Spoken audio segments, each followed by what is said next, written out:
Le millionnaire la posséda sans pitié. Elle tremblait, sans le courage de révéler. Quand il découvrit sa pureté, il s'arrêta. « Mon enfant sera avec toi », murmura-t-il. Quelle est votre prédiction pour la fin de cette histoire? Écrivez dans les commentaires, abonnez-vous à notre chaîne et dites-nous de quelle ville vous nous suivez. Je suis certain, ce sera l'histoire la plus émouvante que vous entendrez.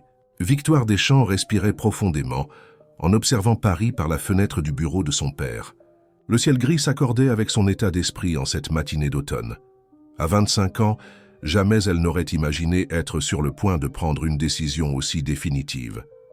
L'entreprise familiale, Deschamps Architecture, autrefois un empire respecté dans toute la France, était au bord de la faillite après une série d'investissements malheureux et la crise économique qui avait frappé le pays.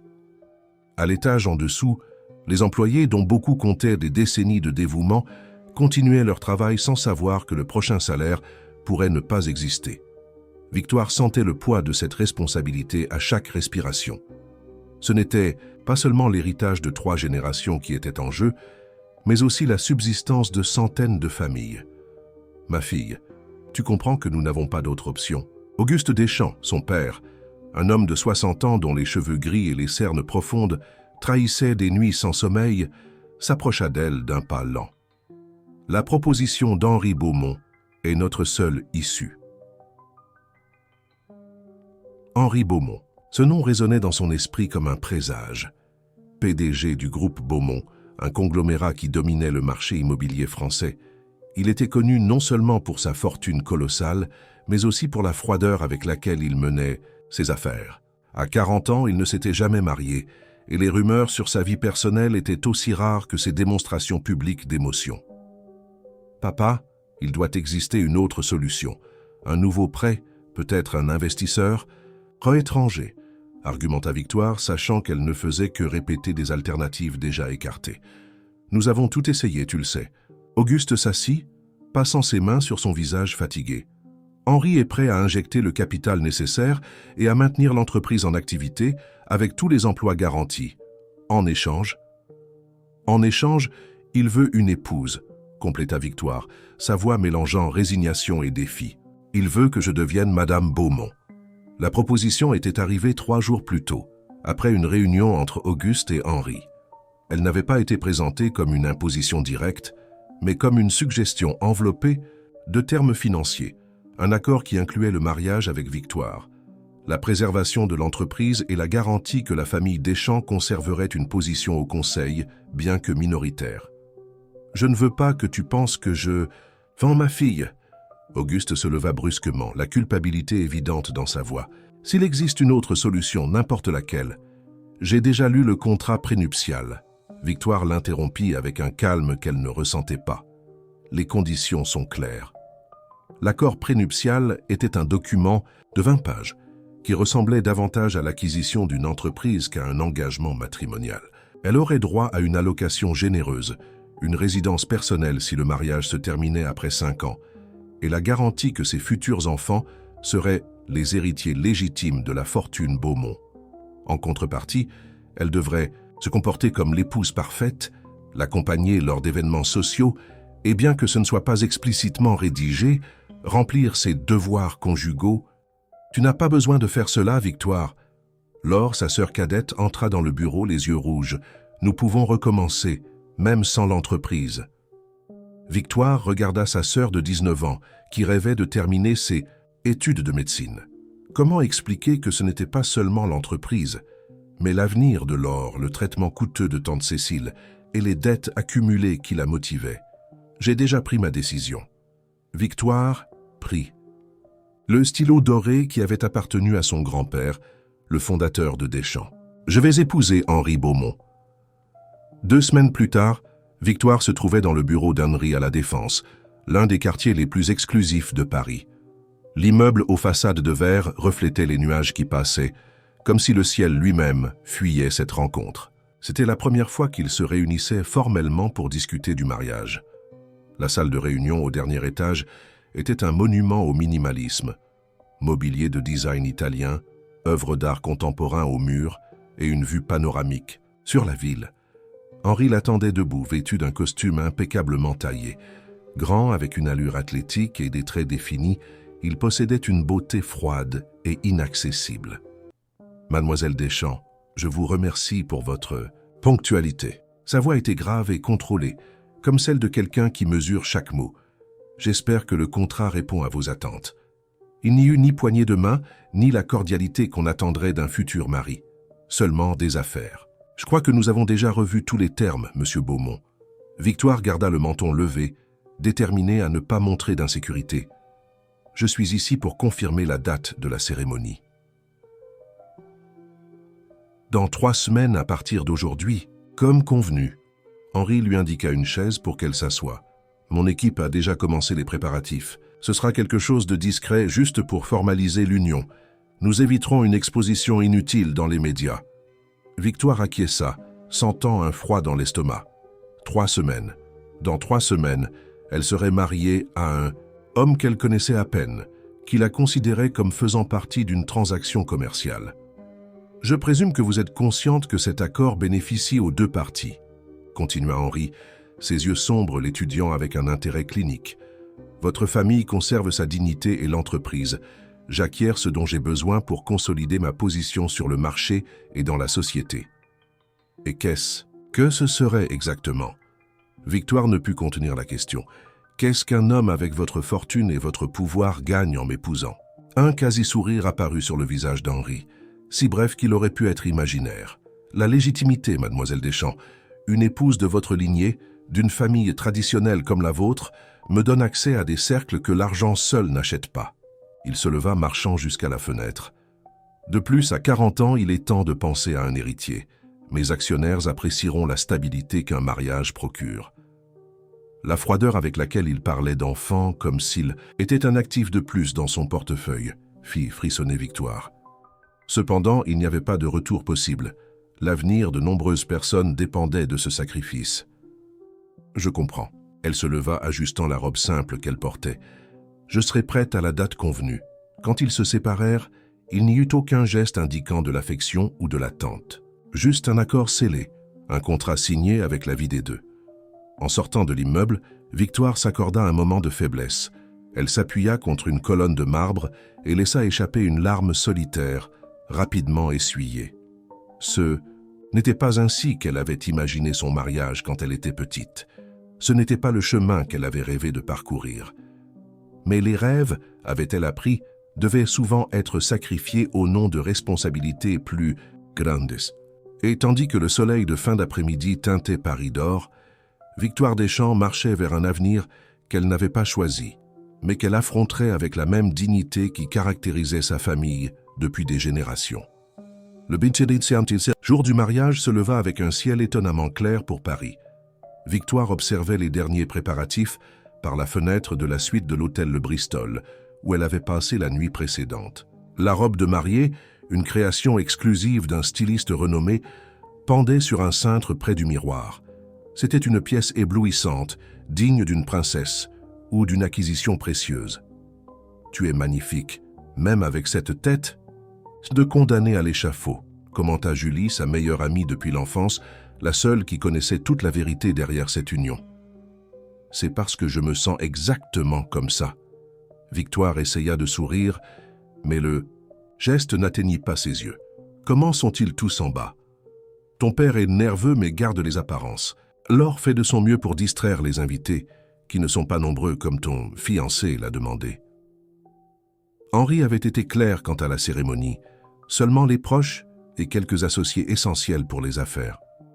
La presse avait été rigoureusement tenue à distance, avec un communiqué officiel qui ne serait diffusé qu'après l'événement. Tout méticuleusement planifié pour paraître élégant et discret, pas l'accord commercial que c'était réellement. Pendant que la maquilleuse donnait les dernières retouches, Victoire pensait à la conversation qu'elle avait eue avec son père la veille. Auguste, visiblement abattu, lui avait remis un petit coffret de famille. « Ceci appartenait à ta mère, » avait-il dit, la voix tremblante. « Elle voulait que tu l'ouvres le jour de ton mariage. » Le coffret, une pièce, ancienne en bois travaillé, avait une serrure complexe. La clé, selon Auguste, était gardée parmi les effets que sa mère avait laissés à sa mort 5 ans plus tôt, victime d'une maladie foudroyante. Victoire n'avait pas encore eu le courage de la chercher. Ce souvenir de sa mère, Élise, était trop précieux pour être affronté au milieu de la tourmente de ses jours. « Il est l'heure », annonça Julie, interrompant ses pensées. « La voiture attend. » La cérémonie aurait lieu dans une chapelle historique au centre de Paris, suivie d'une réception dans le jardin d'un petit château restauré. Quand Victoire arriva, elle eut l'impression de jouer un rôle dans une pièce bien répétée. Les invités, pas plus de 50 personnes, l'observaient avec curiosité et certains avec une pitié évidente, ceux qui soupçonnaient la véritable nature de cette union. Henri l'attendait à l'hôtel, impeccable dans son costume italien, l'expression sereine et distante. Il n'y avait ni nervosité ni émotion sur ce visage parfait, seulement la certitude de quelqu'un qui conclut une affaire réussie de plus. Victoire remonta l'allée au bras de son père, les yeux fixés sur le sol de marbre. Non par soumission, mais pour éviter les regards des présents. Quand elle arriva finalement à l'hôtel et qu'Auguste remit sa main à Henri, elle sentit le toucher froid de son futur mari, une poignée ferme, presque possessive, mais entièrement dépourvue de chaleur. L'officiant, un ami de la famille Beaumont, conduisit la cérémonie avec efficacité. Les vœux furent traditionnels, récités avec une précision mécanique par les deux. Quand vint le moment du baiser, Henri s'inclina avec une gentillesse calculée, ses lèvres touchant les siennes dans un contact bref et superficiel, comme le sceau sur un contrat. La réception se déroula comme prévu. Musique douce, champagne de première qualité, conversation polie. Victoire souriait quand nécessaire, remerciait pour les félicitations et évitait de rester seule avec son désormais mari. Lui, de son côté, circulait parmi les invités avec l'aisance d'un politique, maintenant toujours une distance respectueuse, avec elle, comme s'ils avaient déjà convenu préalablement de cette chorégraphie. « Tu vas bien ?» Laure s'approcha discrètement, lui offrant un verre d'eau. « Je survis », répondit Victoire, observant Henri converser avec quelques hommes d'affaires. « Comment va papa ?» « Il boit plus qu'il ne devrait. Je crois que la culpabilité pèse. » Victoire soupira. « Dis-lui que je vais bien, que c'était mon choix. »« Vraiment ?» Laure la regarda avec des yeux inquisiteurs. Ou c'était la seule issue qu'on nous a laissé voir. Avant qu'elle ne puisse répondre, Henri se matérialisa à ses côtés. « Nous devons prendre congé, ma chère. L'hélicoptère nous attend. » Le plan était de passer la nuit dans une propriété isolée sur la côte normande, une maison de plage luxueuse appartenant à Henri. De là, il partirait pour une lune de miel de 2 semaines sur la côte italienne, un voyage qui servirait également à conclure quelques affaires en Europe. Les adieux furent brefs.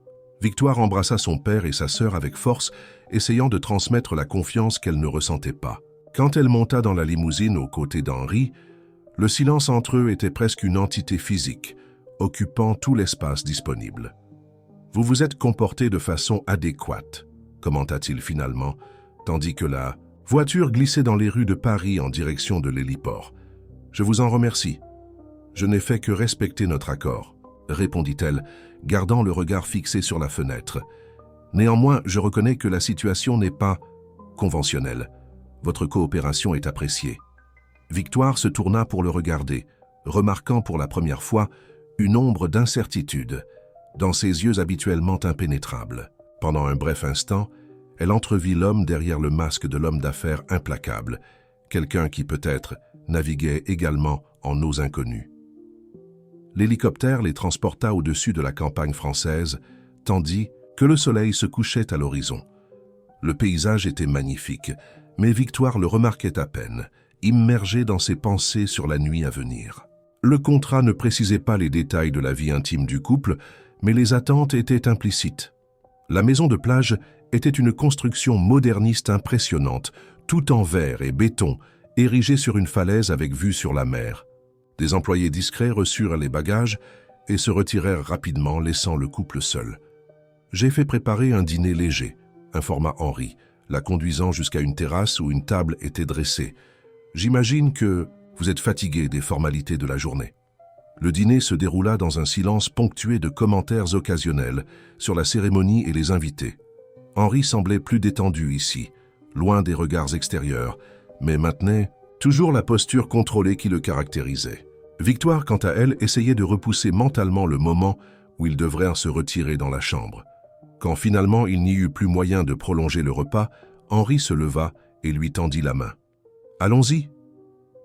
La chambre principale occupait tout l'étage supérieur de la maison, avec des fenêtres du sol au plafond offrant une vue spectaculaire sur l'océan Atlantique.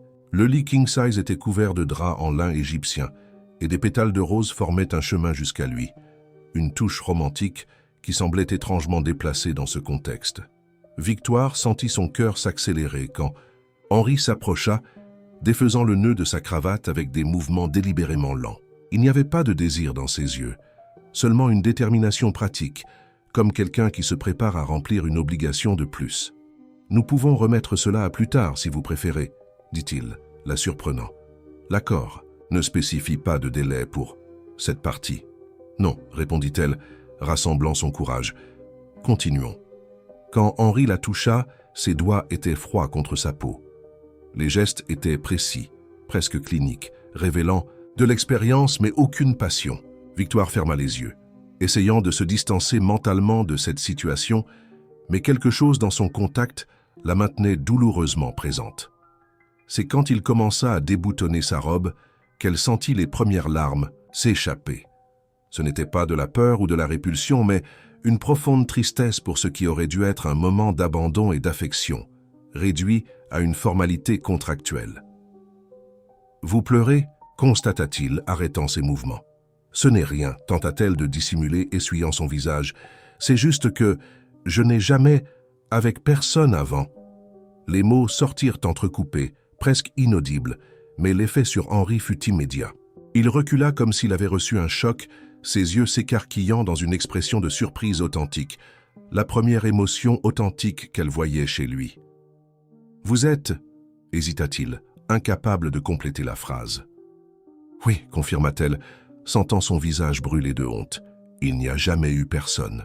Un silence dense tomba sur la chambre, brisé seulement par le son des vagues frappant les rochers en contrebas. Henri passa la main dans ses cheveux, dans un geste involontaire qui trahissait son désarroi. Il était évident que cette information ne figurait pas dans le dossier minutieux qu'il avait certainement fait préparer sur elle. « Pourquoi ne me l'avez-vous pas dit avant ?» demanda-t-il finalement, sa voix plus douce que Victoire ne l'avait jamais entendue.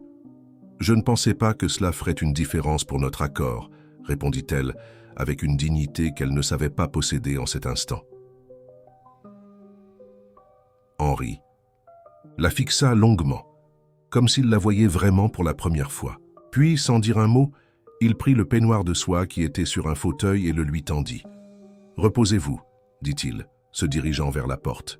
« Demain sera un nouveau jour. » Et il sortit, laissant Victoire seule avec ses larmes et le début de quelque chose qu'elle ne comprenait pas encore, la première fissure dans l'armure impénétrable d'Henri Beaumont.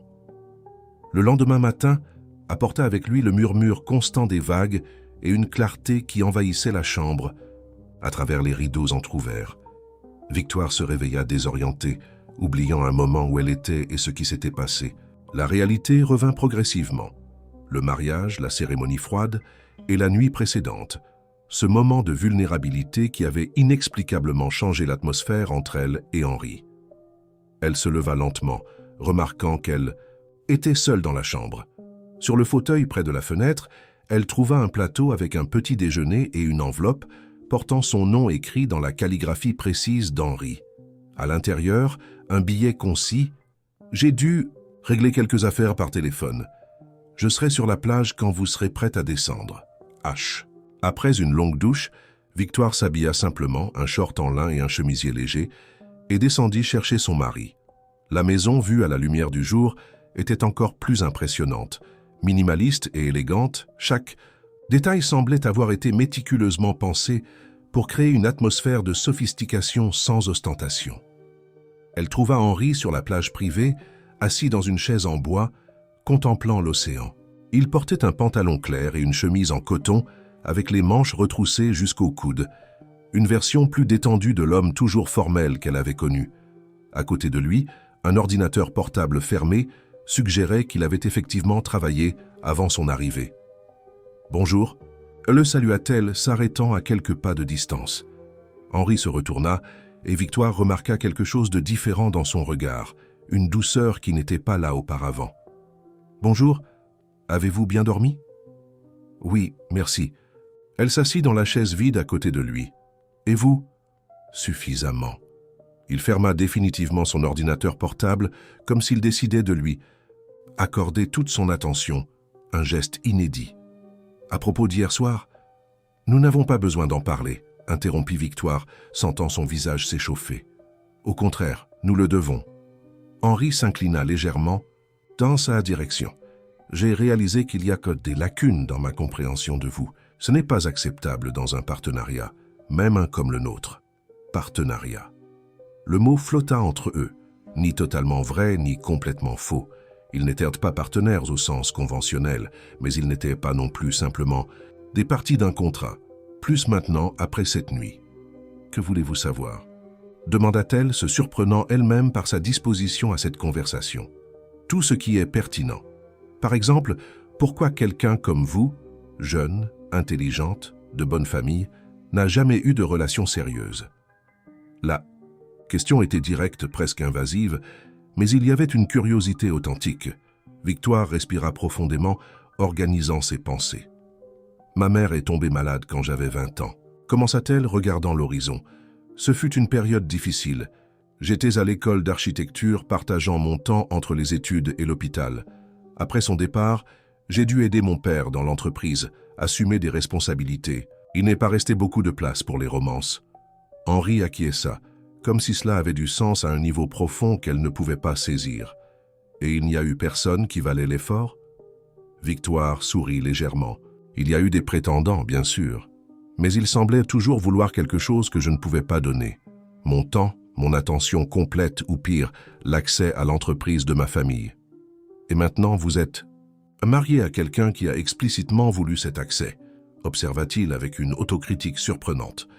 Au moins, vous avez été honnête à ce sujet, répondit-elle, le regardant directement. Vous n'avez pas feint des sentiments qui n'existaient pas.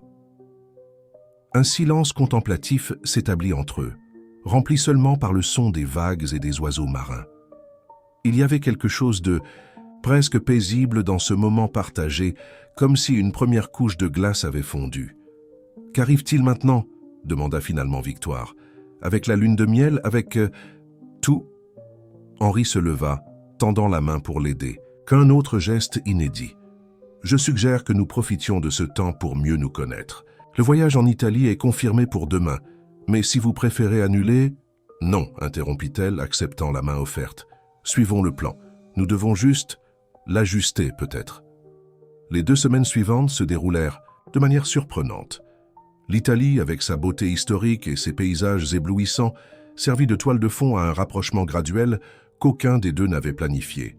Henri, toujours réservé par nature, commença à montrer de petits gestes de considération.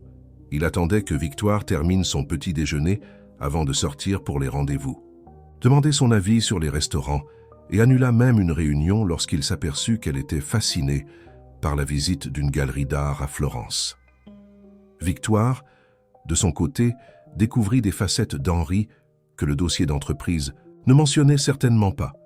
Il connaissait profondément l'histoire de l'art, parlait italien couramment et avait un sens de l'humour subtil qu'il laissait rarement transparaître. Lors d'un dîner dans une trattoria familiale à Positano, il alla jusqu'à sourire véritablement quand elle essaya, sans succès, de prononcer correctement le nom d'un plat régional. « Vous avez un beau sourire », commenta-t-elle impulsivement. « Vous devriez l'utiliser plus souvent. » Henri parut véritablement surpris par cette observation.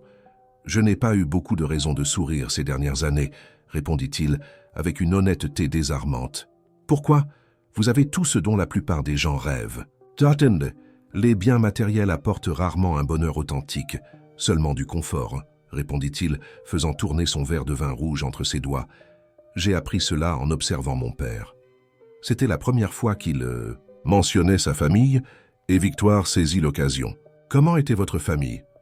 Une ombre traversa le visage d'Henri. « Dysfonctionnel serait le terme poli. Mon père a construit un empire et détruit tout le reste dans le processus, y compris ma mère. Elle. » Victoire hésita, ne sachant pas comment formuler la question. Elle n'a pas supporté la pression et les constantes aventures extra-conjugales de mon père. Elle est partie quand j'avais 12 ans. Je ne l'ai jamais revue. Cette révélation flotta entre eux comme une explication silencieuse pour beaucoup du comportement d'Henri, sa méfiance, son obsession pour le travail, son incapacité, ça montrait des émotions. « Je suis désolé », dit Victoire sincèrement. « C'était il y a longtemps », répondit-il, mais le ton de sa voix suggérait que la blessure était encore ouverte. « Je crois que d'une certaine façon, je ne l'ai jamais complètement surmontée. » Cette confession, aussi inattendue que révélatrice, marqua un tournant dans leur relation. Dans les jours qui suivirent, alors qu'ils exploraient à la côte Amalfitaine, une complicité subtile commença à se former entre eux. Ce n'était pas de l'amour, ni même une attirance physique explicite, mais une compréhension mutuelle qu'aucun des deux n'avait anticipée. La dernière nuit du voyage, logé dans une villa exclusive dans les environs de Rome, Henri la surprit, avec un cadeau, un délicat ensemble d'aquarelles qu'elle avait admiré dans une galerie d'art. « Pour quand vous recommencerez à dessiner ?» expliqua-t-il, faisant référence à une conversation désinvolte où Victoire avait mentionné sa passion abandonnée pour le dessin architectural. « Comment saviez-vous que je voulais cela ?» demanda-t-elle, véritablement touchée par le geste. « J'ai observé la façon dont vous les regardiez, » répondit-il simplement. « Vos yeux se sont illuminés. » C'était la première fois qu'il démontrait avoir prêté attention à quelque chose d'aussi personnel et subtil à propos d'elle. Victoire sentit quelque chose bouger en elle, pas de la gratitude, mais une sorte de reconnaissance, comme si elle voyait enfin l'homme derrière la façade de l'homme d'affaires implacable. Cette nuit-là, quand Henri s'approcha d'elle dans la chambre partagée, ils avaient maintenu une distance respectueuse pendant tout le voyage. Il n'y avait pas la froideur calculée de la nuit de noces. Ses gestes étaient précautionneux, presque révérencieux, et ses yeux cherchaient constamment les siens, comme s'ils demandaient permission. « Nous n'avons pas besoin de faire quoi que ce soit que vous ne voulez pas », murmura-t-il, caressant son visage avec une délicatesse surprenante. « Je sais », répondit Victoire, découvrant que, pour la première fois, elle désirait vraiment cette proximité. Ce qui suivit ne fut ni une transaction ni une obligation contractuelle, mais une rencontre authentique entre deux personnes commençant à se découvrir. Henri fit preuve d'une patience et d'une considération qui contredisaient complètement sa réputation d'homme froid et calculateur. Et Victoire, à sa propre surprise, trouva non seulement du réconfort dans ses bras, mais un plaisir inattendu. Après, allongés côte à côte dans la pénombre de la chambre, un silence confortable les enveloppa. Il n'y avait pas besoin de mots pour nommer ce qui s'était passé. Un changement fondamental dans la dynamique entre eux, une porte entr'ouverte vers des possibilités qu'aucun contrat ne pouvait prévoir. « Quand nous retournerons à Paris, » commenta Henri, brisant le silence, « les choses seront différentes de ce que nous avions prévu initialement. »« Comment ça ?» demanda Victoire, se tournant pour le regarder. « Je ne veux pas d'un mariage de façade, » répondit-il, avec une conviction qui la surprit. « Je ne sais pas exactement ce que je veux, pour être honnête, mais ce ne sera pas une simple transaction commerciale. » Victoire observa son profil dans la pénombre, percevant les lignes de tension sur son visage qui commençaient à s'adoucir. Peut-être était-elle témoin d'un dégel, lent, imprévisible, mais réel. « Et le contrat ?» demanda-t-elle, se souvenant du document qui avait scellé cette union. Henri se tourna vers elle, ses yeux reflétant la lumière tamisée qui entrait par la fenêtre.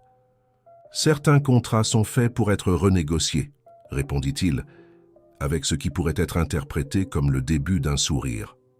Le lendemain matin, tandis que l'avion privé les ramenait en France, Victoire regardait par la fenêtre et réfléchissait au voyage inattendu des 2 dernières semaines. Elle n'était pas amoureuse.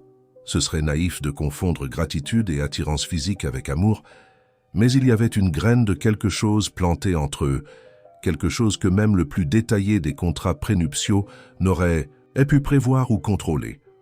À ses côtés, Henri travaillait sur son ordinateur portable, mais de temps en temps ses yeux se tournèrent vers elle avec une expression qui mêlait curiosité et quelque chose qui pourrait, peut-être, avec le temps, se transformer en affection authentique.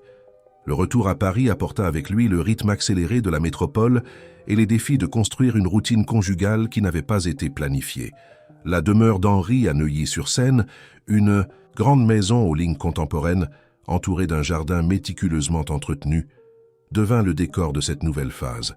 Pour Victoire, habituée à l'appartement familial du 16e arrondissement, l'ampleur et le luxe discret de cet espace étaient à la fois impressionnants et intimidants. « Ce sera votre bureau », expliqua Henri, lui montrant une grande pièce avec des fenêtres donnant sur le jardin intérieur.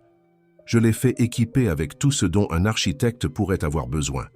S'il manque quelque chose, il suffit de demander. » Ce geste la surprit. Quand elle avait accepté le mariage, Victoire s'était résignée à abandonner temporairement sa carrière, se concentrant uniquement sur les fonctions sociales d'épouse d'un homme d'affaires influent. L'idée qu'Henri ait considéré ses ambitions professionnelles était inattendue et d'une certaine façon touchante.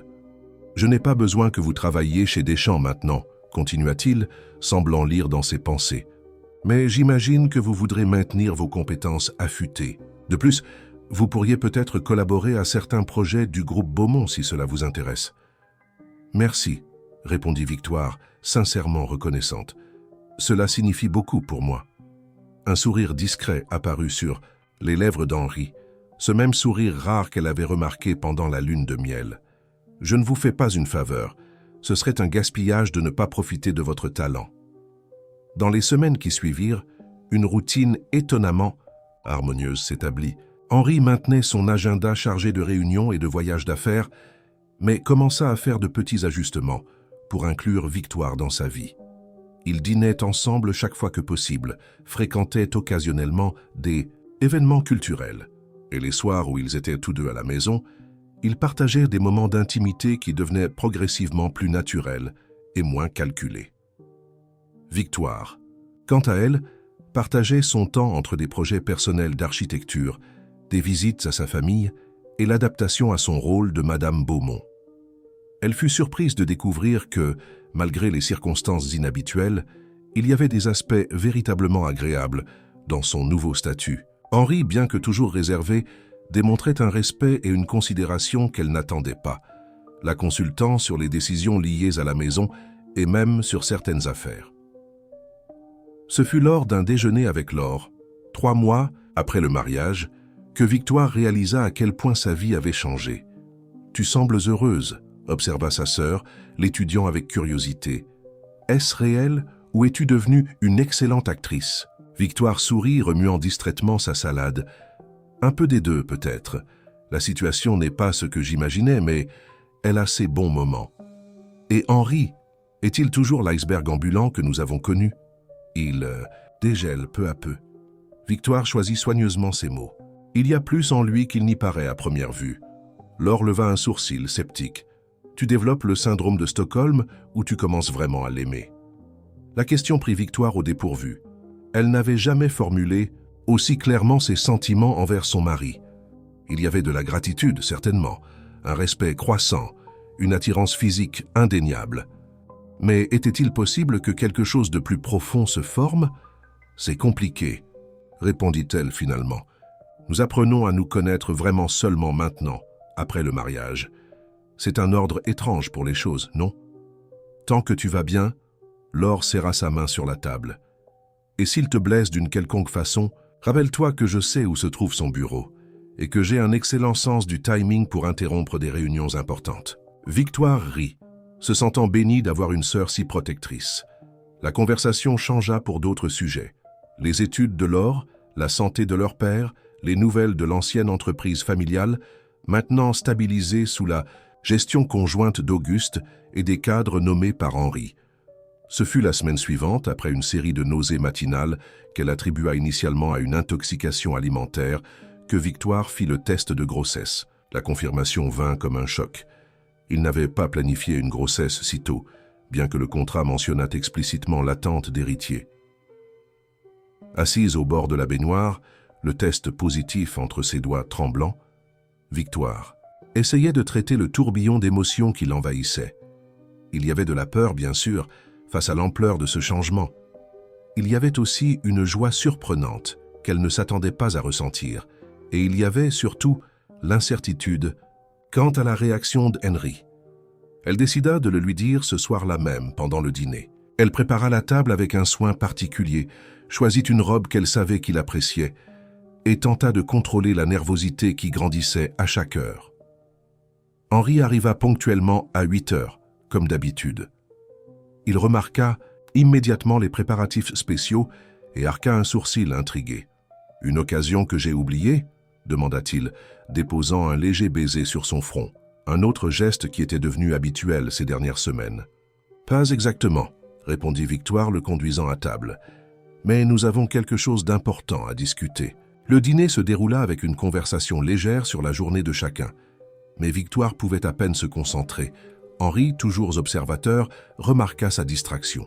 « Vous semblez nerveuse » commenta-t-il après le dessert. « Est-ce grave ?» Victoire respira profondément, rassemblant son courage. « Je suis enceinte » annonça-t-elle finalement, observant attentivement sa réaction. Pendant un moment qui sembla s'étendre indéfiniment, Henri resta complètement immobile, comme si les mots l'avaient figé dans le temps. Puis, lentement, une série d'émotions traversa son visage. Surprise, confusion et quelque chose que Victoire ne put identifier immédiatement. « Vous en êtes sûr ?» demanda-t-il, sa voix contrôlée, mais avec une tension sous-jacente. « J'ai fait le test aujourd'hui. Nous devons confirmer avec un médecin, mais oui, j'en suis presque certaine. » Henri acquiesça, absorbant l'information. Il se leva brusquement et marcha jusqu'à la fenêtre, lui tournant le dos. Le silence qui suivit fut dense, chargé de significations que Victoire ne pouvait pas déchiffrer. « Un enfant ?» dit-il finalement, toujours de dos. « Cela change tout. » Il y avait quelque chose dans la façon dont il prononça ces mots qui alluma une alarme en Victoire. Ce n'était pas la réaction d'un homme heureux de la nouvelle, ni même celle de quelqu'un résigné à une responsabilité prévue. C'était autre chose, quelque chose proche de la suspicion. « Nous n'avons pas planifié cela, » dit-elle prudemment. « Mais c'est arrivé et maintenant, nous devons décider comment gérer cette nouvelle réalité. » Quand Henri se retourna, son visage était revenu au masque de contrôle qu'elle avait connu au début. « Certainement, » répondit-il avec une formalité qu'il n'utilisait plus depuis des semaines. « Nous prendrons rendez-vous demain pour confirmer et commencer le suivi approprié. » Cette nuit-là, pour la première fois depuis la lune de miel, ils dormirent, de côtés opposés du lit, un abîme invisible grandissant entre eux. Victoire pouvait sentir que quelque chose de fondamental avait changé, mais ne comprenait pas exactement quoi. Dans les jours qui suivirent, la grossesse fut confirmée par le médecin, et Henri adopta une posture presque corporative face à la situation. Il pourvut aux meilleurs spécialistes, ordonna des adaptations dans la maison pour le futur bébé, et inclut Victoire dans son assurance santé premium. Tout pratique, efficace et complètement dépourvu d'émotion. Plus troublante encore était son éloignement progressif. Les conversations pendant le dîner devinrent rares, les nuits d'intimité disparurent, et il commença à voyager plus fréquemment, prolongeant des engagements qu'il essayait auparavant d'abréger. 2 semaines après la confirmation de la grossesse, Victoire le confronta finalement. « Que se passe-t-il, Henri ? Depuis que je vous ai parlé du bébé, vous agissez comme si j'étais une étrangère. » Il leva les yeux des documents qu'il analysait, son regard impénétrable. « Je suis occupé avec l'expansion du groupe dans le Nord. Rien de plus. »« Ne me mentez pas, » insista-t-elle, avec une fermeté qui le surprit. « Vous m'évitez. » Très délibérément. Un silence tendu s'établit entre eux. Finalement, Henri ferma le dossier de documents d'un mouvement calculé. « J'ai reçu une information intéressante de mes avocats, » dit-il avec une froideur que Victoire n'avait pas entendue depuis des mois. « Apparemment, il y a une clause dans notre contrat prénuptial qui ne m'a pas été correctement expliquée avant la signature. Une clause qui stipule qu'en cas de grossesse dans les 2 premières années de mariage, vous auriez droit à une participation substantiellement plus importante dans le patrimoine de la famille Beaumont. » L'accusation implicite frappa Victoire comme un coup physique. « Vous suggérez que je suis tombée enceinte délibérément pour obtenir des avantages financiers. Je constate une coïncidence intéressante, » répondit-il avec cette même voix contrôlée qu'il utilisait dans les négociations difficiles. Une clause cachée et une grossesse non planifiée. Victoire sentit les larmes brûler ses yeux, mais refusa de les laisser couler. « Je ne connaissais même pas l'existence de cette clause. Et si vous insinuez que j'ai planifié cette grossesse, Avez-vous oublié que c'est vous qui avez insisté pour ne pas utiliser de protection ces dernières semaines? C'était vrai. Après les premières fois, quand ils avaient utilisé des préservatifs, c'était Henri lui-même qui avait suggéré qu'il n'était plus nécessaire, supposant incorrectement qu'elle utilisait une méthode contraceptive. Un éclair de doute traversa son visage, rapidement remplacé par le masque impénétrable. Quoi qu'il en soit, j'ai demandé une révision complète du contrat. Mes avocats y travaillent.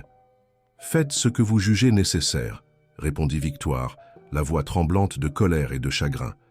Mais sachez que jamais, à aucun moment, je n'ai essayé de vous tromper. Je pensais que nous avions surmonté cette méfiance mutuelle, mais apparemment je me suis trompé.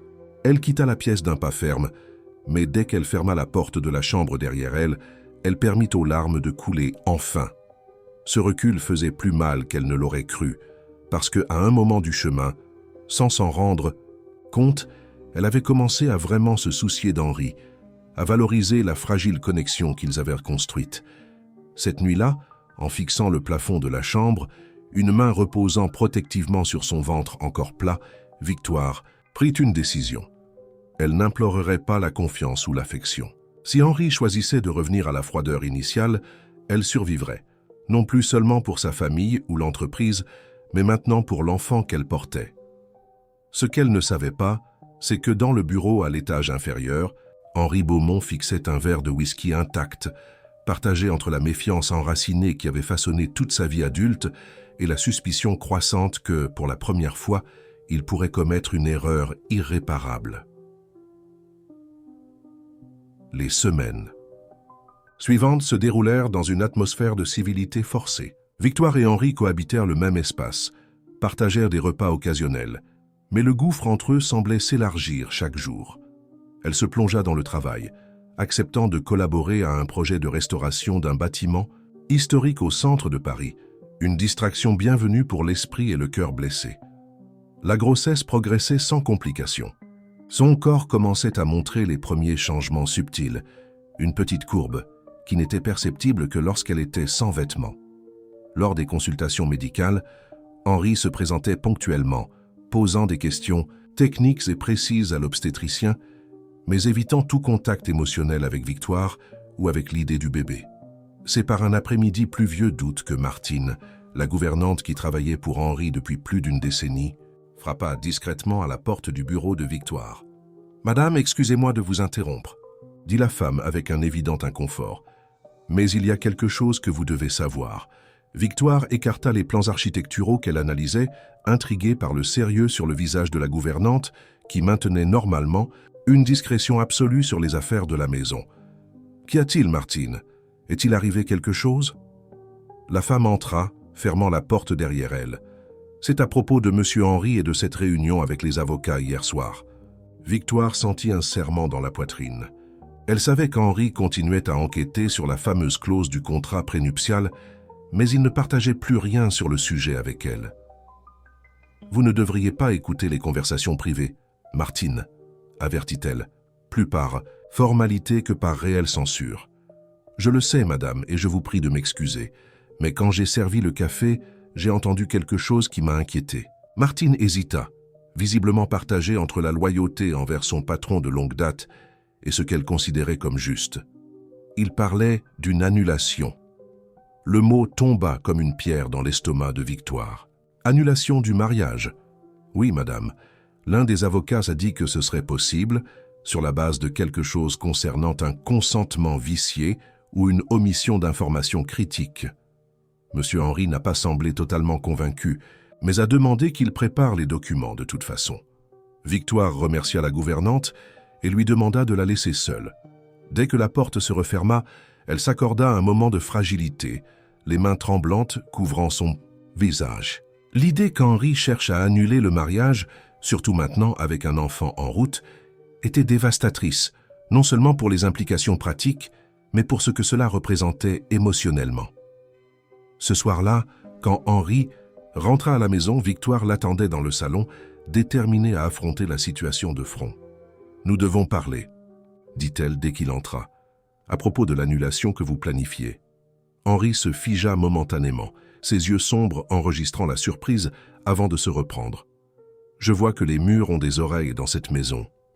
Peu importe comment je l'ai découvert, ce qui importe, c'est que vous prenez des décisions qui affectent ma vie et celle de notre enfant sans même me consulter.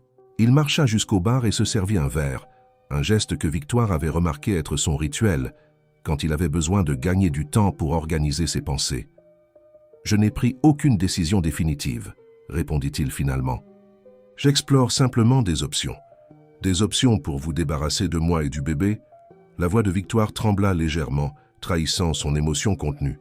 « Pour protéger mes intérêts », corrigea-t-il, avec cette froideur corporative qu'elle avait appris à détester. « Vous ne pouvez pas me blâmer d'être prudent quand il y a des millions en jeu. Car cet argent ne m'a jamais intéressé, Henri.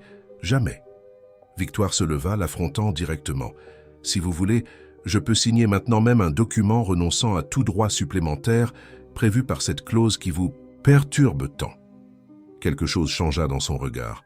Une ombre de doute, peut-être. Ce ne serait pas juridiquement contraignant.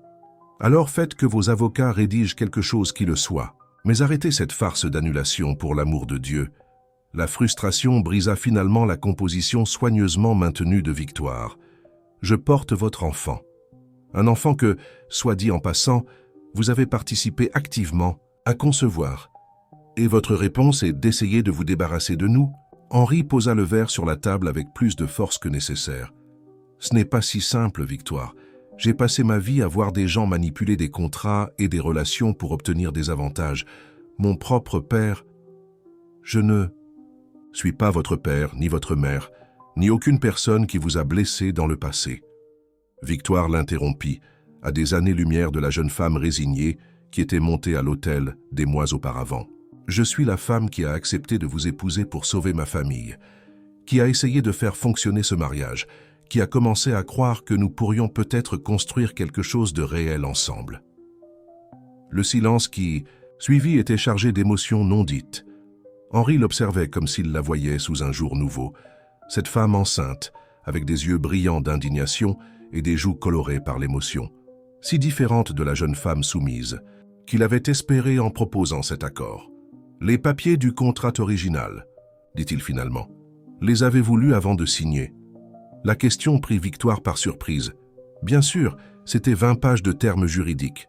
Toutes les pages, y compris les annexes et addenda. Quelque chose dans son insistance la fit hésiter. Un souvenir lointain surgit, la pile de documents dans le bureau de son père, la pression du temps, le stylo passant rapidement sur les lignes pointillées indiquées par l'assistant juridique d'Henri. « Je ne suis pas sûr d'avoir lu chaque mot, » admit-elle finalement. « Tout se passait si vite et votre avocat indiquait où signer. » Henri la fixa intensément. « Vous avez signé sans lire ?»« Pas exactement sans lire. J'ai lu les parties principales, celles que votre avocat a mises en évidence. J'ai fait confiance qu'il n'y aurait pas de piège. » Une expression d'incrédulité absolue s'empara du visage d'Henri. « Vous avez fait confiance? À moi? À mes avocats? Même en sachant que c'était essentiellement un accord commercial ?» Victoire sentit son visage brûler de honte et de frustration. « Oui, j'ai fait confiance. Peut-être était-ce naïf, mais à ce moment-là, j'étais plus préoccupé de sauver ma famille que de me protéger contre des clauses cachées. » Henri passa la main dans ses cheveux, un geste rare qui révélait sa perturbation interne. « Cela change tout, » murmura-t-il, plus pour lui-même que pour elle. « Quoi? Le fait que j'ai été trop confiante ?» demanda Victoire, confuse. « Par sa réaction. »« Le fait que vous ne sachiez pas à propos de la clause, répondit-il, la regardant directement. « Si vous ne connaissiez pas l'avantage financier en cas de grossesse, vous n'auriez pas pu planifier. » La compréhension frappa Victoire comme un éclair. « Vous pensez que je suis tombée enceinte délibérément pour obtenir plus d'argent ?» Son silence fut une réponse suffisante. « Mon Dieu, Henri !» Victoire sentit une vague de nausée qui n'avait rien à voir avec la grossesse. « C'est ce que vous pensez de moi. Après tout, c'est ce que j'ai pensé, » corrigea-t-il, sa voix plus douce maintenant. Jusqu'à ce moment. Un silence tendu s'établit entre eux. Victoire luttait pour traiter ce qu'elle venait d'entendre, la méfiance de son mari, l'accusation, implicite, et maintenant ce changement apparent de perspective. « Je ne sais pas si cela rend les choses meilleures ou pires, » dit-elle finalement. « Le fait que vous croyiez que je serais capable de quelque chose comme ça, J'ai été conditionné à attendre le pire des gens, répondit Henri, avec une honnêteté crue qu'il démontrait rarement. Surtout quand il y a de l'argent impliqué. Eh bien, maintenant vous connaissez la vérité. Je n'ai aucun intérêt pour votre argent, au-delà de la sécurité qu'il procure à notre famille, y compris ce bébé.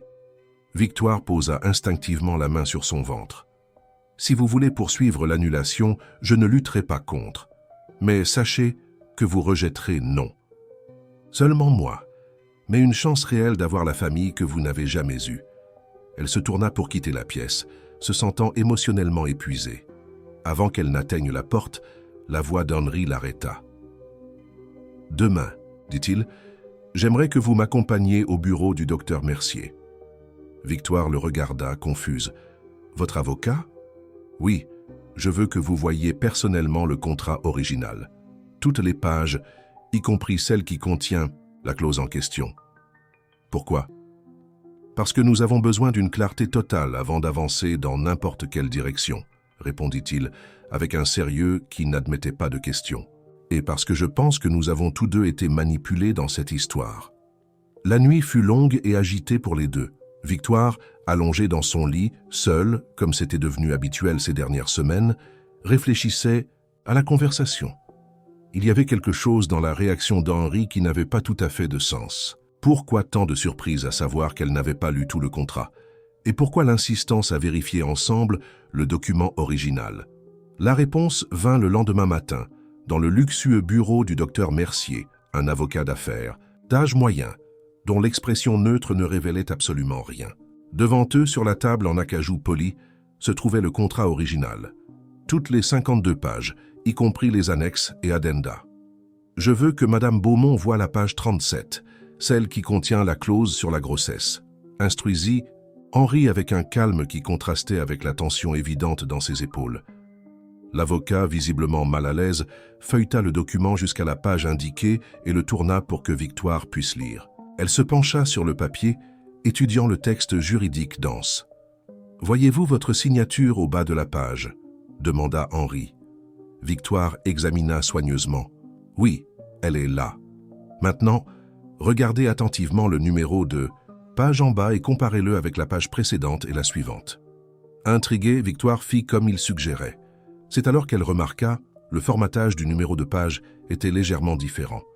Plus encore, la police utilisée, dans le texte de cette page spécifique, bien que très similaire, n'était pas identique au reste du document.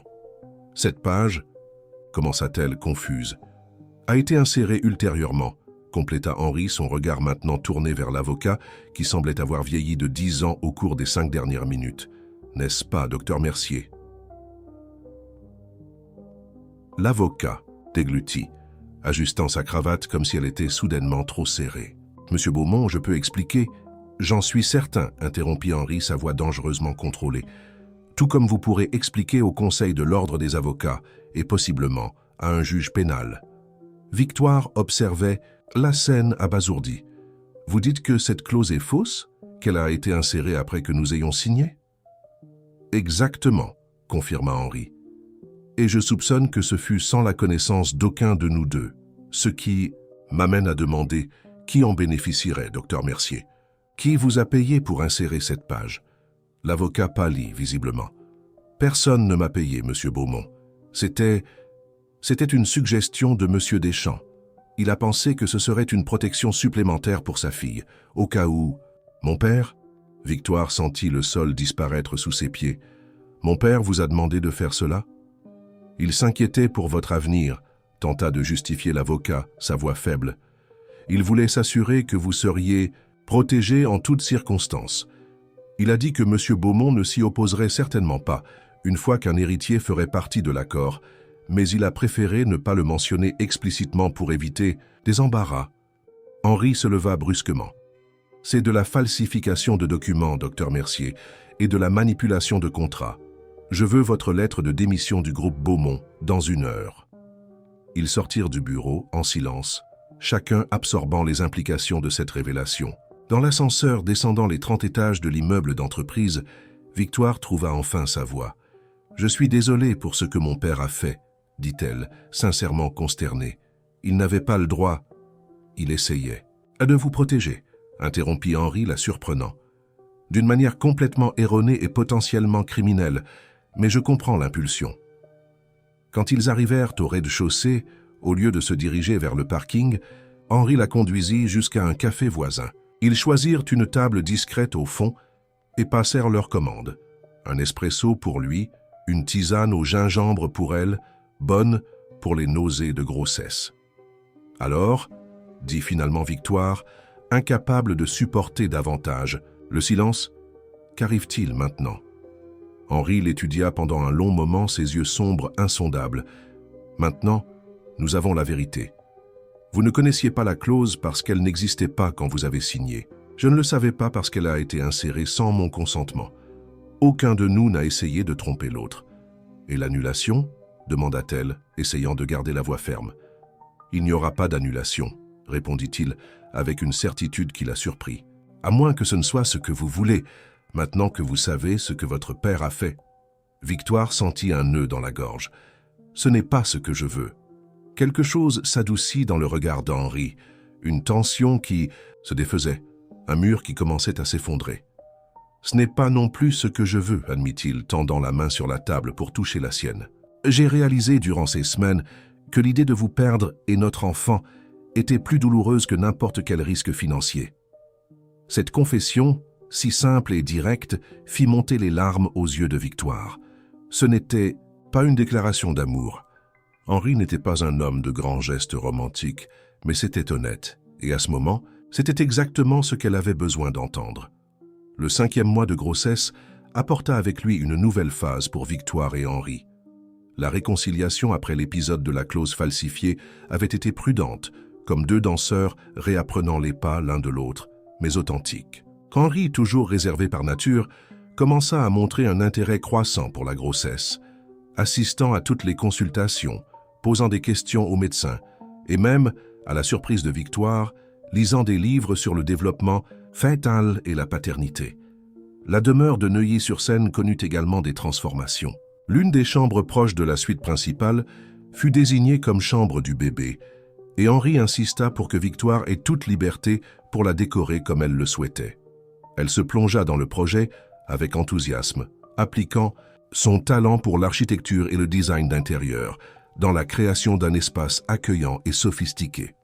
Nous ne savons pas encore si c'est un garçon ou une fille, commenta Victoire en montrant à Henri les panneaux d'inspiration qu'elle avait créés. J'ai donc pensé à un schéma de couleurs neutres, avec des touches de vert d'eau et de jaune pâle. C'est parfait, répondit-il, étudiant les dessins avec une attention authentique. Mais j'ai une suggestion, si vous me permettez. Il sortit du bureau et revint quelques minutes plus tard avec un objet enveloppé dans un tissu. En le déballant, il révéla une petite sculpture en bois, un mobile artisanal avec des oiseaux délicatement sculptés. « C'était le mien quand j'étais bébé », expliqua-t-il, avec une vulnérabilité que Victoire observait rarement. La seule chose que ma mère a laissée derrière elle quand elle est partie. Ce geste l'émut profondément. C'était plus que l'offre d'un objet. C'était Henri partageant une partie de son histoire, de sa douleur, et souhaitant que quelque chose de significatif de son passé fasse partie de l'avenir de son enfant. « C'est magnifique », dit-elle, touchant doucement l'un des oiseaux en bois. « Il aura la place d'honneur dans la chambre. » Ce moment marqua un changement subtil mais significatif. Dans les jours qui suivirent, Henri commença à parler davantage de son enfance, pas seulement les moments difficiles après le départ de sa mère, mais aussi des souvenirs plus anciens et heureux qu'il semblait redécouvrir en se préparant à la paternité. La visite chez le médecin pour l'échographie morphologique fut un autre jalon important. Allongé sur la table d'examen, avec le gel froid sur son ventre déjà visiblement arrondi, Victoire tenait la main d'Henri, tandis que le médecin faisait glisser la sonde, capturant des images du bébé. « Voulez-vous connaître le sexe ?» demanda le docteur Paul, un obstétricien renommé qu'Henri avait insisté pour engager. Ils échangèrent un regard, ayant préalablement convenu que oui, ils voulaient savoir. Henri acquiesça, sa main serrant légèrement celle de Victoire. « C'est une fille », annonça le médecin pointant vers l'écran. « Et d'après ce que je vois, elle est parfaitement en bonne santé. Développement approprié pour l'âge gestationnel, battement cardiaque fort. »« Une fille », répéta Henri, et Victoire fut surprise de voir ses yeux embués, la première fois qu'elle le voyait si près de pleurer. « Nous aurons une fille. » Ce soir-là, alors qu'ils dînaient sur la terrasse avec vue sur le jardin illuminé, ils discutèrent des prénoms. Henri suggéra Élise en hommage à la mère de Victoire, un autre geste qui démontrait à quel point ils étaient venus loin depuis le mariage calculateur du début. « C'est un beau prénom, » convint Victoire, émue par la considération. « Mais je pensais à Hélène. »« Hélène, » répéta Henri comme s'il en testait le son. « C'est fort et classique, pour une raison particulière. » Victoire hésita. « C'était le prénom de votre mère, n'est-ce pas? Vous l'avez mentionné une fois, pendant le voyage en Italie. » Ce fut au tour d'Henri de s'émouvoir, bien qu'il tentât de le dissimuler, en prenant une longue gorgée de vin. « Vous vous êtes souvenu de cela. Je me souviens de tout ce que vous me racontez sur vous-même, » répondit-elle simplement. « Ce sont des moments trop rares pour être oubliés. » Le sourire qu'il lui adressa alors était différent de tous les précédents. Ouvert, authentique, presque vulnérable. « Hélène Élise Beaumont, dit-il finalement. Cela sonne comme le nom de quelqu'un qui fera l'histoire. » 2 semaines plus tard, la vie qu'ils commençaient à construire ensemble affronta sa première grande épreuve.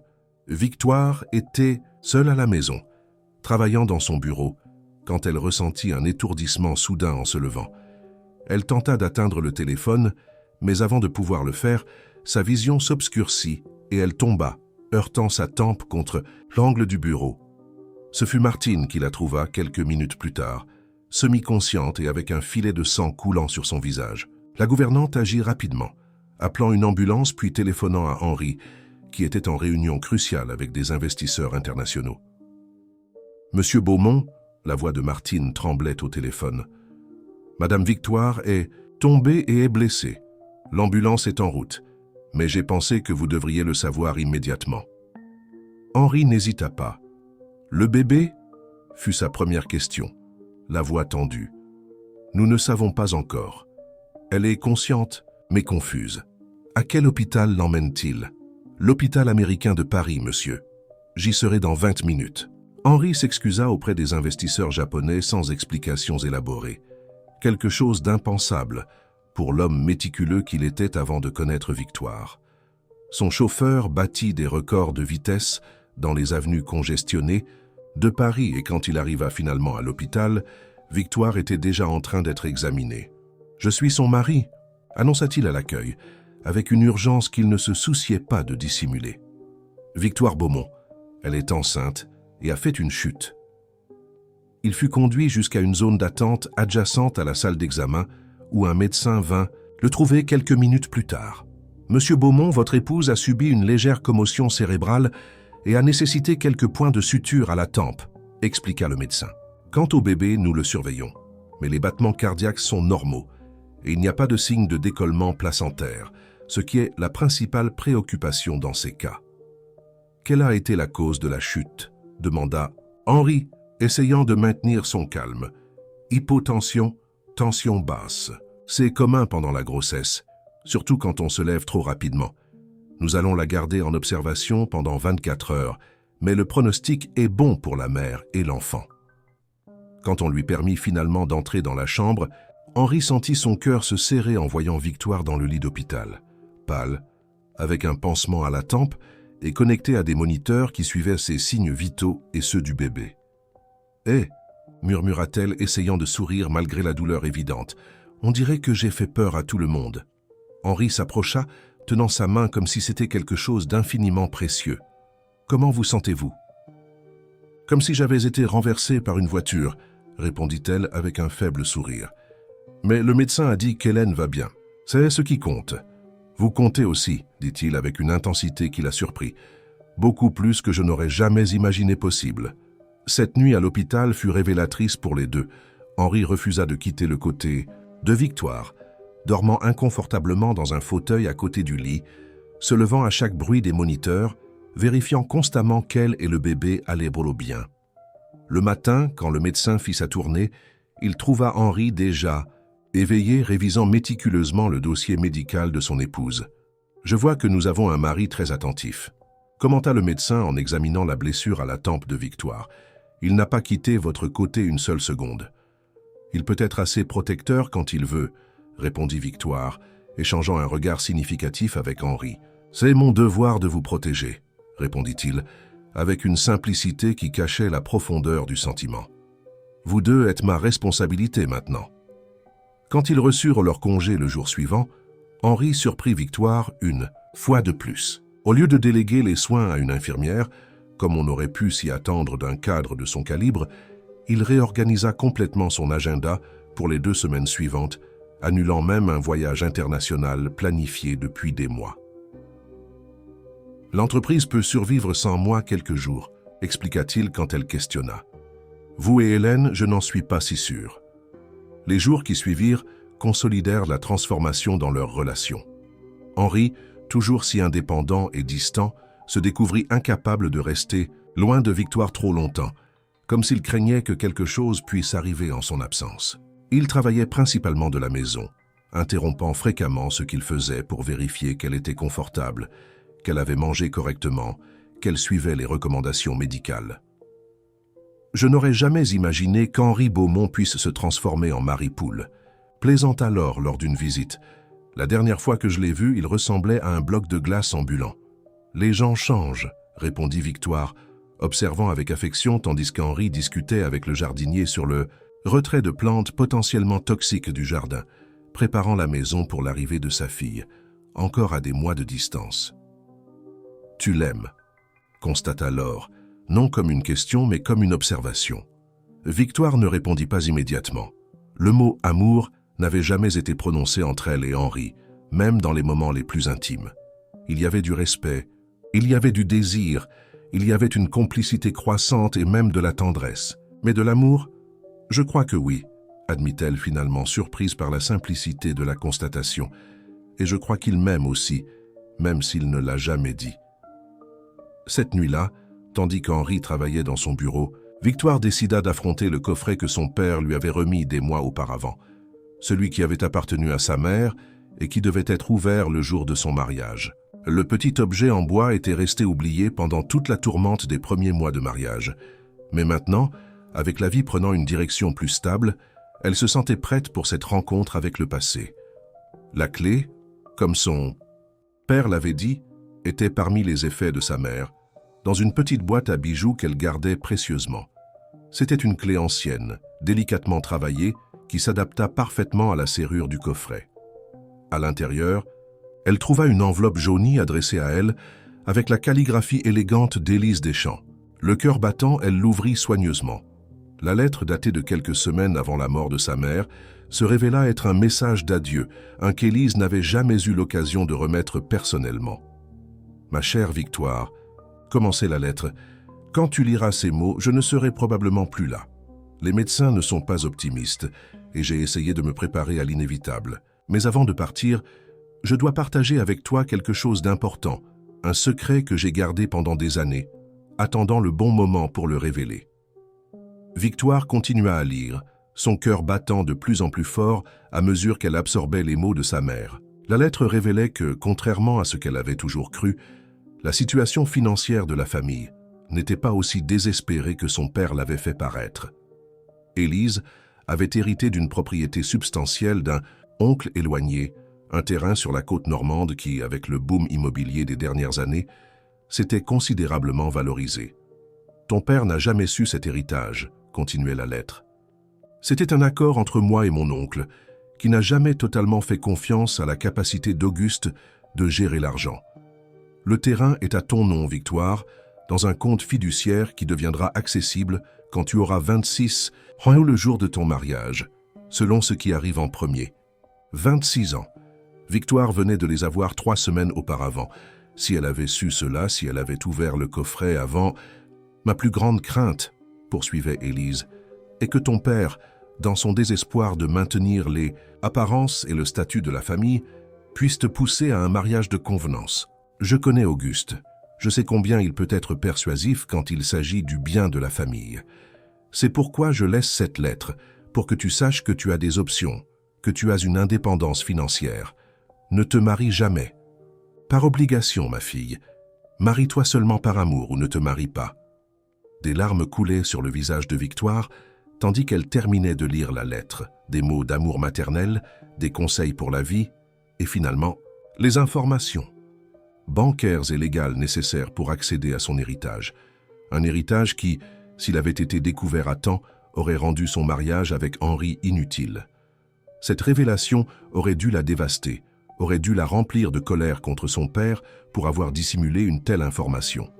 Au lieu de cela, ce qu'elle ressentit fut un soulagement surprenant, parce que maintenant, assise dans la maison qu'elle partageait avec Henri, portant la fille de tous les deux, elle réalisa qu'elle ne changerait pas sa décision, même si elle avait su. À ce moment, Henri entra dans la chambre, interrompant ses pensées. Il s'arrêta en voyant les larmes sur son visage et la lettre dans ses mains. « Que s'est-il passé » demanda-t-il immédiatement inquiet, s'approchant d'elle. Victoire lui tendit la lettre silencieusement, lui permettant de lire. Elle observa son expression changer à mesure qu'il absorbait les informations. Surprise, compréhension et, finalement, une ombre d'incertitude qu'il montrait rarement. « Vous n'avez jamais eu besoin de m'épouser », constata-t-il après avoir terminé la lecture. « Si vous aviez découvert cela avant. »« Si j'avais découvert cela avant, » interrompit Victoire, se levant pour lui faire face, « peut-être ne nous serions-nous jamais mariés. Et nous n'aurions jamais eu Hélène. Et je n'aurais jamais découvert que le redouté Henri Beaumont est en réalité un homme capable d'aimer. »« Aimer » répéta-t-il, comme s'il testait le son du mot sur ses lèvres. « Oui, aimer » confirma-t-elle, tenant ses mains, parce que c'est ce que vous ressentez, n'est-ce pas, même si vous ne l'avez jamais dit. Henri la fixa longuement, ses yeux révélant une vulnérabilité que peu avaient témoigné. « Je n'ai jamais pensé que j'en serais capable, » admit-il finalement. « Je croyais que cette capacité m'avait été arrachée il y a longtemps. Mais vous, et maintenant Hélène, vous avez tout changé. » Il l'attira plus près, une main reposant doucement sur le ventre où grandissait sa fille. « Je vous aime, Victoire, pas pour le contrat, pas pour l'entreprise, pas pour la convenance sociale, simplement parce que vous êtes vous, et parce que, d'une manière inexplicable, vous avez réussi à m'apprendre à aimer à nouveau. » Le baiser qui suivit ne fut pas comme les autres. Ce ne fut pas le saut froid du jour du mariage, ni l'exploration prudente de la lune de miel, ni même la passion physique qu'ils avaient découverte plus tard. Ce fut une promesse, un nouveau départ, la célébration de quelque chose qu'ils avaient construit ensemble, pièce par pièce, surmontant méfiance et blessures anciennes. Le dernier trimestre de la grossesse apporta avec lui une victoire, rayonnante et un Henri complètement transformé. La demeure de Neuilly-sur-Seine, auparavant un espace impeccablement décoré mais dépourvu de chaleur, pulsait maintenant avec l'attente de la nouvelle vie qui arriverait. La chambre d'Hélène était prête, une oasis au ton doux, avec le mobile d'oiseaux en bois occupant la place d'honneur au-dessus du berceau méticuleusement choisi. Henri surprit tout le monde en annonçant qu'il prendrait un congé paternité, 2-3 mois à la naissance de sa fille, quelque chose d'inédit dans l'environnement des affaires français, surtout pour un PDG de son envergure. La nouvelle causa du remous dans la presse spécialisée et agita le marché financier, mais il resta inflexible. « Mon père n'a jamais été présent », expliqua-t-il à Victoire en ajustant le dernier cadre sur le mur de la chambre du bébé. « Il a toujours privilégié les affaires, les réunions, les voyages. Je ne commettrai pas la même erreur. » La décision de nommer temporairement Charles Moreau, son directeur financier de longue date, comme PDG intérimaire fut reçue avec appréhension par le conseil, mais Henri ne se laissa pas dissuader. « L'entreprise survivra. J'ai construit une équipe solide précisément pour des moments comme celui-ci. » Par un après-midi pluvieux d'octobre, tandis que Victoire se reposait dans le salon en feuilletant un magazine d'architecture, le téléphone sonna. C'était son père, Auguste, demandant à leur rendre visite, une demande rare considérant la distance qui s'était établie après la découverte de la manipulation du contrat prénuptial. « Je ne sais pas si c'est une bonne idée, » commenta Henri quand elle lui parla de l'appel téléphonique. « Je ne veux pas que vous vous stressiez. » Victoire sourit, touchée par la préoccupation. « J'ai besoin de faire la paix avec lui avant qu'Hélène naisse. Il est le seul grand-père qu'elle aura. » Henri acquiesça, respectant sa décision. « Je serai à vos côtés si vous le souhaitez. » Le lendemain, Auguste Deschamps arriva ponctuellement pour le thé de l'après-midi. Il semblait plus vieux et plus fatigué que dans les souvenirs de Victoire. Les épaules légèrement voûtées, les cheveux plus clairsemés. L'expression sur son visage, en voyant sa fille enceinte de 8 mois, était un mélange de joie et de profond regret. Tu es magnifique, dit-il, l'embrassant avec précaution. Merci d'être venu, papa, répondit Victoire, le conduisant au salon où Henri les attendait. La salutation entre les deux hommes fut formelle mais civilisée. Ils s'assirent et Martine servit le thé préparé spécialement pour l'occasion. « Je suis venu demander pardon », commença Auguste, sans détour après un silence initial embarrassant. « À vous deux, mais spécialement à toi, Victoire. Ce que j'ai fait était impardonnable. »« Pourquoi, papa ?» demanda-t-elle, la question qui l'avait tourmentée pendant des mois. « Pourquoi recourir à quelque chose d'aussi extrême que falsifier un document légal ?» Auguste baissa les yeux honteux, panique, désespoir. « Après la découverte de la lettre de ta mère et de l'héritage, j'ai réalisé que tu n'avais plus besoin d'épouser Henri. J'ai craint que tu ne renonces à l'accord et que l'entreprise, l'héritage de notre famille, ne soit perdu. »« Alors vous saviez pour l'héritage ?» Victoire ressentit une pointe de chagrin renouvelée. « Tout ce temps, je l'ai découvert par hasard, quelques jours avant le mariage, quand l'avocat de la succession de ton oncle m'a contacté pour m'informer du transfert des biens, » confessa Auguste. « C'est alors que j'ai réalisé qu'Élise m'avait maintenu dans l'ignorance toutes ces années. J'ai paniqué et j'ai fait quelque chose de terrible. »« Vous avez manipulé votre propre fille, » intervint Henri, sa voix contrôlée mais ferme. « Vous lui avez permis de croire qu'elle n'avait pas le choix. »« Oui, » admit Auguste sans essayer de se défendre, « et il n'y a pas un jour où je ne le regrette amèrement. Quand j'ai appris la grossesse, la culpabilité est devenue insupportable. J'ai craint que cette manipulation puisse détruire ce que vous construisiez. » Victoire observa son père, un homme qui lui avait toujours semblé fort et décidé, maintenant réduit par ses propres erreurs. Elle ressentit de la compassion mêlée au chagrin. « Ce qui est fait, dit-elle finalement. Je ne peux pas dire que je vous pardonne complètement, pas encore, mais Hélène mérite de connaître son grand-père, et je veux que nous fassions la paix. »« Merci, » murmura Auguste visiblement ému. « Je promets d'être un meilleur grand-père que je n'ai été comme père. » Henri, qui avait observé la scène dans un silence calculé, parla finalement. « Monsieur Deschamps, ce qui s'est passé était grave, une violation de confiance qui pourrait avoir des conséquences légales sérieuses. Mais pour Victoire et pour notre fille, je suis disposé à laisser cela derrière nous, à une condition. »« Laquelle serait ?» demanda Auguste tendu. « Que vous soyez honnête à partir de maintenant. Complètement honnête. Avec Victoire, avec moi et avec notre fille quand elle grandira. Plus de secrets, plus de manipulation, quelle que soit la justification. » Auguste acquiesça solennellement. « Vous avez ma parole. Et sachez que, malgré les circonstances, je suis sincèrement heureux de voir l'homme que vous êtes devenu. Vous n'êtes pas le même qui a proposé cet accord froid il y a 1 an. » Un petit sourire apparut sur le visage d'Henri. « Non, je ne suis définitivement pas le même homme. » La réconciliation, bien que fragile, apporta une sensation de clôture pour Victoire. Une blessure commençait à cicatriser juste à temps pour l'arrivée d'Hélène. Cette nuit-là, allongée aux côtés d'Henri, elle ressentit une paix qu'elle n'avait pas expérimentée depuis longtemps. « Vous allez bien ?»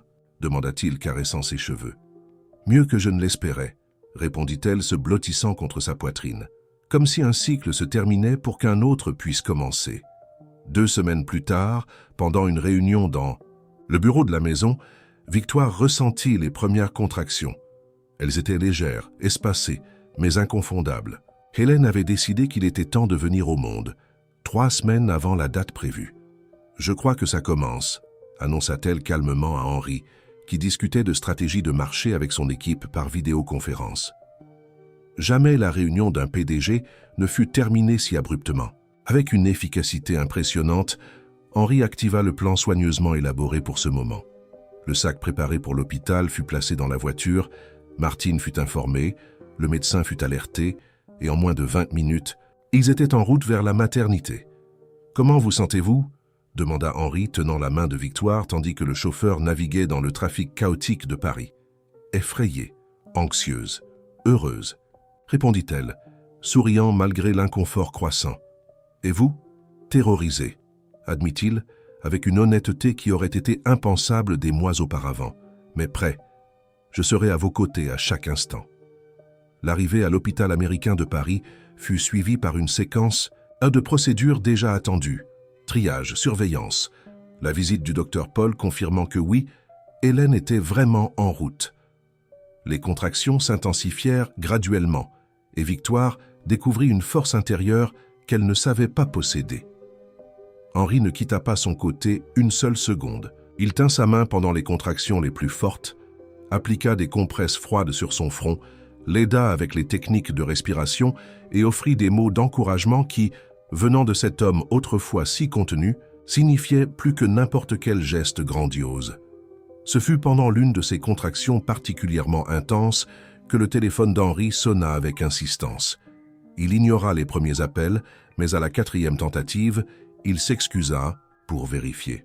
« C'est Charles », expliqua-t-il faisant référence au PDG intérimaire. « Ça doit être urgent pour qu'il insiste autant. » Il s'éloigna juste assez pour répondre, restant à portée de vue de Victoire. Elle observa son expression changer de préoccupation à choc, puis à quelque chose qui ressemblait à de l'indécision, une rareté pour Henri Beaumont. Quand il revint à ses côtés, il y avait une tension évidente sur son visage. « Que s'est-il passé ?» demanda Victoire entre respirations contrôlées. Henri hésita. Les Japonais ont accepté l'accord, celui que nous négocions depuis des mois pour l'expansion en Asie. Mais il y a une condition. Ils veulent signer personnellement ce soir avant de retourner à Tokyo demain matin.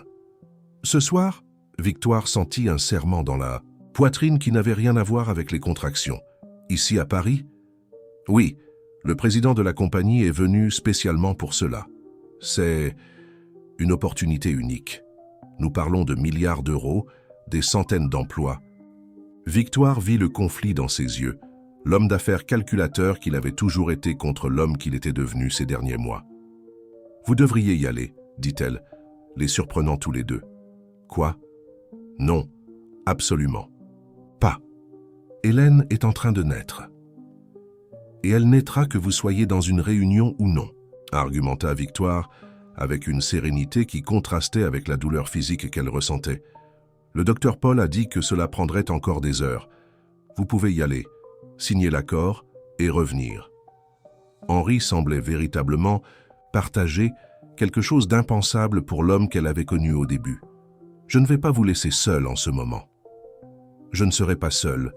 Laure est en route et l'équipe médicale est excellente. Victoire serra sa main avec force. Cet accord est important pour le groupe Beaumont, pour les employés, pour l'avenir que nous construirons pour Hélène. Pendant un moment, il sembla qu'Henri considérait la possibilité. Puis, à la surprise de Victoire, il secoua la tête de façon décisive. « Non », dit-il avec une certitude absolue. « Il y a 1 an, j'y serais allé. Peut-être même il y a 6 mois. Mais maintenant je sais ce qui compte vraiment. » Il prit son téléphone et rappela Charles. « Dites aux Japonais que j'apprécie leur confiance, mais que ma fille est en train de naître et qu'il n'y a pas d'accord au monde qui m'éloignerait de ce moment. S'ils veulent attendre jusqu'à demain, parfait. Sinon, nous chercherons d'autres partenaires. » Il fit une pause, écoutant la réponse de l'autre côté. « Oui, j'en suis absolument certain.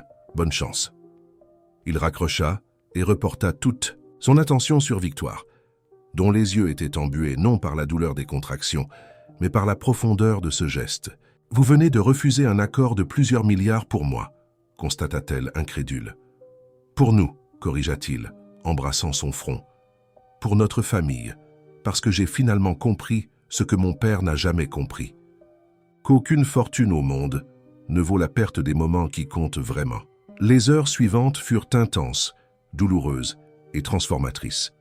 Quand vint finalement le moment pour Hélène de venir au monde, Henri était exactement où il avait promis d'être, aux côtés de Victoire, tenant sa main, l'encourageant, avec des mots qui venaient directement d'un cœur qui finalement avait appris à aimer sans réserve. « Encore un effort », encouragea le médecin. « Elle est presque là. » Avec une dernière poussée de détermination, Victoire amena Hélène au monde. Une petite vie parfaite qui, avec son premier cri, scella définitivement la transformation d'Henri Beaumont. « Elle est magnifique », murmura-t-il quand il put enfin tenir sa fille dans ses bras, une larme coulant librement sur son visage. Parfaite, comme sa mère. Dans les jours qui suivirent, tandis qu'il s'adaptait à la nouvelle routine avec le bébé, une enveloppe arriva à la demeure. Elle venait de Charles Moreau, le PDG intérimaire contenant des nouvelles surprenantes. Les investisseurs japonais, impressionnés par la décision d'Henri de prioriser la naissance de sa fille, avaient non seulement accepté de reporter la signature, mais amélioré les termes de l'accord. Ils veulent faire des affaires avec un homme qui comprend la vraie valeur de la famille, expliquait la note jointe. Il semble que votre décision se soit avérée bonne pour les affaires. Aussi, commenta Victoire, en allaitant Hélène dans le confortable rocking chair installé dans le jardin d'hiver. Henri sourit, observant les deux avec une expression de contentement qui aurait été inimaginable auparavant sur son visage, toujours sérieux. Même si ce n'était pas le cas, cela aurait valu chaque centime perdu. 2 semaines après la naissance d'Hélène, par un après-midi ensoleillé, Henri invita Victoire à une promenade dans le jardin. Le bébé dormait tranquillement sous les soins attentifs de Laure, qui avait insisté pour passer quelques jours avec eux pour aider. « J'ai quelque chose à vous montrer, dit-il, la conduisant vers une partie plus réservée du jardin. Là, à la surprise de Victoire, se trouvait une réplique en miniature du coffret de sa mère, le même qui avait gardé la lettre révélatrice. « Qu'est-ce que c'est » demanda-t-elle intriguée. « Un nouveau commencement » répondit Henri, ouvrant le petit coffret avec une clé dorée. Ou plutôt, la formalisation de quelque chose qui a déjà commencé il y a un certain temps. À l'intérieur du coffret, il y avait un document légal, non pas un contrat froid comme celui qui avait tout commencé, mais un Nouveau Testament. Victoire lut avec une émotion croissante. Henri avait complètement réécrit ses dispositions patrimoniales, laissant la majeure partie de sa fortune à elle et à Hélène, sans aucune clause restrictive ou conditionnelle. « Ce n'est pas seulement une question d'argent, » expliqua-t-il voyant sa surprise. « C'est une question de confiance, de reconnaître que notre mariage a cessé d'être un accord commercial il y a longtemps. » Plus surprenante encore était la deuxième partie du document. Henri avait structuré le groupe Beaumont de façon à ce que, en cas de décès, Victoire assumerait la présidence avec le soutien d'un conseil consultatif jusqu'à ce qu'Hélène ait l'âge suffisant pour décider de son propre rôle dans l'empire familial. « Vous me faites confiance pour gérer votre entreprise ?» demanda-t-elle sincèrement surprise. « Je vous confie tout ce que j'ai et tout ce que je suis », répondit-il simplement. « Vous n'êtes pas seulement mon épouse, Victoire. Vous êtes ma partenaire, dans tous les sens possibles. » À côté du testament, il y avait un troisième document. Un projet pour une fondation caritative axée sur le soutien aux femmes entrepreneurs de communautés défavorisées qui porterait le nom d'Hélène Beaumont. « Je veux que notre fille grandisse en comprenant que le privilège apporte des responsabilités, » expliqua Henri, « que la fortune sans but est vide, quelque chose que j'ai appris de vous. » Victoire sentit ses yeux s'embuer, se souvenant de l'homme froid et calculateur qu'elle avait connu un peu plus d'1 an auparavant. La transformation était presque incroyable, et pourtant complètement authentique. « Le coffret de ma mère a changé ma vie de façon que je n'aurais jamais imaginée, » dit-elle, touchant la miniature avec affection.